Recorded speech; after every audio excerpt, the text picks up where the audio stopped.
Marvel's Mark Hazzard, MERC number 5, hit store shelves and spinner racks in March of 1987, the same month that WrestleMania 3 occurred and the first Lethal Weapon movie was released. The story centers on Mal, a war buddy of Mark's. After Mal's sister is kidnapped, he calls on his good friend for help, but when the MERC catches up to the kidnappers, a shocking revelation could drive a wedge between him and his friend. MERC is a comic book series published by Marvel Comics under the New Universe imprint. The series was a part of Marvel's attempt to create a more grounded, realistic universe separate from their main continuity. The new universe was designed to focus on characters without traditional superpowers, presenting stories with a more real-world feel. Before I get into the creators involved, I want to talk a little bit more about the creation of the new universe. The new universe concept was the first line produced by Marvel Comics, utilizing a preconceived shared universe concept. It was created by Jim Shooter, Archie Goodwin, Elliot R. Brown, John Morelli, Mark Gruenwald, Tom DeFalco, and edited by Michael Higgins. What was interesting with the new universe was that titles were designed to operate in real time. A month would lapse in the universe for each month that passed in reality. The limitation of fantasy elements and the low-key nature of the characters' activities in the new universe gave the imprint a real-world feel, to seem like the world outside your window, which was the imprint's catchphrase. The new universe was heavily marketed but faced substantial problems. Jim Shooter had planned to recruit top creators, but this became unfeasible when Marvel's parent company, Cadence Industries, threatened to sell off the company, creating immense pressure for Marvel to cut costs and increase revenues. As a result, the new universe's budget was cut to nothing, and the titles in the line were staffed almost entirely by editors and creators who were new to the industry or otherwise could not get work elsewhere. By the end of the imprint's first year, 4 of the titles, Kickers Inc., Nightmask, Codename Spitfire, and Mark Hazzard, MERC, were cancelled, while Starbrand had been downgraded to bi-monthly status, and Shooter himself had departed Marvel. The imprint was discontinued in 1989 after a total of 170 comics had been published. Many assumed that the new universe suffered from poor sales. However, all 4 series were solidly profitable right up until their cancellation. The actual reason for discontinuing the line was that with Marvel Comics in one of its most successful eras, it was felt that the staff and production resources would be better used on new, more promising series. The lineup's discontinuation was immediately followed up by a 4-issue limited series called The War, which was intended as the conclusion of the new universe. Back to this issue specifically, Doug Murray wrote this issue.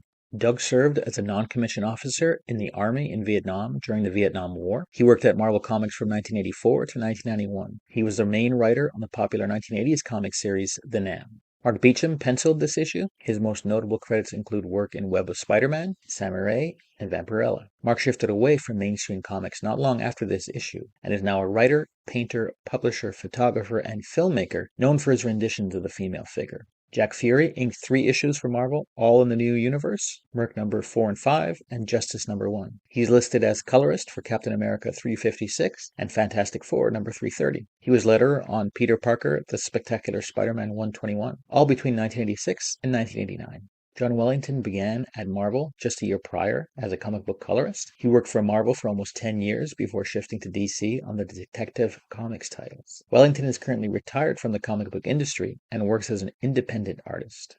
Through the 1980s, cover artist Gray Murrow did sporadic but diverse work for Marvel and DC, ranging from stories of Lois Lane, Zatanna, and Jonah Hex, as well as horror and science fiction stories for Eclipse Comics. Letterer Rick Parker got his start in the comics industry at Marvel Comics in the late 70s. Parker is probably best known as the artist of MTV's Beavis and Butthead comic book, published by Marvel from 94 to 96. He wrote and illustrated his own graphic novel, Dead Boy, in 2010. Natty Blaustein and Pat Redding were the editors of this issue. In the late 80s, Blaustein worked for Marvel Comics as an editor and worked on several issues of Web of Spider-Man, Marvel Tales, and Marvel Saga, and as a writer on several issues of Conan the King. She wrote assorted comics published by DC in the early 90s, including a few for Impact Comics imprint and TSR line. Pat Redding has made significant contributions to Marvel Comics, particularly through her work on Conan the Barbarian and The Nam. Her involvement on multiple volumes of Conan the Barbarian and Conan the King helped bring the iconic warrior's adventure to life during the 1980s. Her work on The Nam showcased her versatility in handling both fantasy epics and war narratives. Her editorial influence spanned across a variety of Marvel's graphic novels and series. As noted previously, Jim Shooter, one of the founders of the New Universe imprint, was editor-in-chief at this period of Marvel Comics. I've spoken often about Shooter in several other videos. Be sure to check them out. Since this episode features bikers and their motorcycles, I thought it would be fun to try and identify the bikes depicted in this issue. From the research I did, basically asking Google and Reddit for help, I learned that these bikes are not modeled on anything in reality. They clearly have 1960s style Harley-Davidson inspiration, but they essentially don't exist. If you disagree, hit me up in the comments with your interpretations. So New York has changed dramatically since this comic was written. And while I don't have any post-COVID numbers to give you, here are some crime stats comparing New York City from 1987 to 2019. Murder is down 72%, burglaries are down 87%, vehicle theft is down 90%. The yin and yang symbol is often used when advertising martial arts dojos, even to this day. The use of yin represents a concept of evasion and non-presence. Yin means not being where the enemy expects you to be, using that to control their movements and redirect what they're doing. Yang would be conversely representing action and proactive technique. I tried to find a biker bar called The Wheel in New York's East Side. Then I tried nationally. Then I found something a little closer to home. There was a bar in Montreal, specifically my old hometown of NDG, called Wheel Club. If you have any seedy-looking bars that you recommend, comment below. The action in this issue culminates in a meetup at the Cloisters. This is a very real location in the Washington Heights neighborhood of Upper Manhattan, New York City. The museum, situated at Fort Tryon Park, specializes in European medieval art and architecture, with a focus on the Romanesque and Gothic periods. Having just reread this issue, I found the storyline fairly basic. The layout was slightly confusing as I was often unsure who was speaking, which is never a good sign. The two protagonists are too similar to easily sort out. Art design is okay, nothing too exciting. You can see the heavy 90s look was already starting to take hold, even in 1987, but it all felt a bit flat. Knowing what I know now, how Marvel had zero budget and strung together a revolving door of emerging talent, it is very apparent that this issue, and maybe this title, was rushed and slapped together with very little concern for quality and storytelling. The limited run of New Universe titles like Mark Hazzard would make you think that these are rare and valuable. However, the general low quality of the work and the overall lack of interest drives the price down. I saw an issue on sale for $10.78 on eBay and as high as $17.88 on Amazon. In 1987, there were roughly 789,000 comics published between the relatively few publishers in the market. The majority of these comics were Marvel, and the top title was X-Men. X-Men dominated sales of comics for 10 out of 12 months in 1987, the only outliers being the highly anticipated Punisher #1, released in March, and Amazing Spider-Man from June, which featured the marriage of Peter Parker and Mary Jane Watson. Just a year prior, in 1986, Marvel's parent, Marvel Entertainment Group, was sold to New World Entertainment, which within 3 years sold it to McAndrews and Forbes, owned by Revlon executive Ron Perlman. For more on what Perlman did with the company, check out my previous video.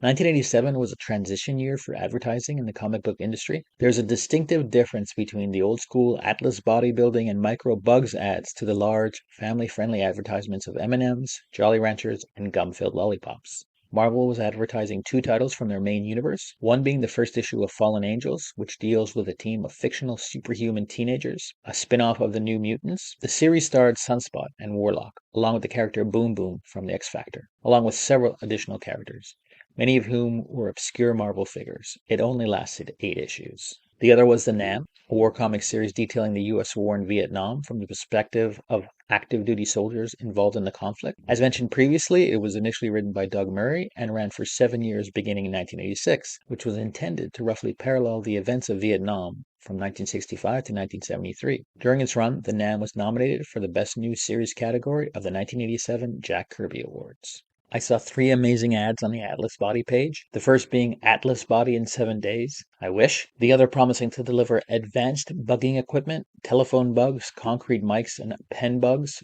all for $2. Finally, this ad for raising bantams, chickens, ducks, turkey, guineas, or geese for a hobby. Send $1 for a picture catalog.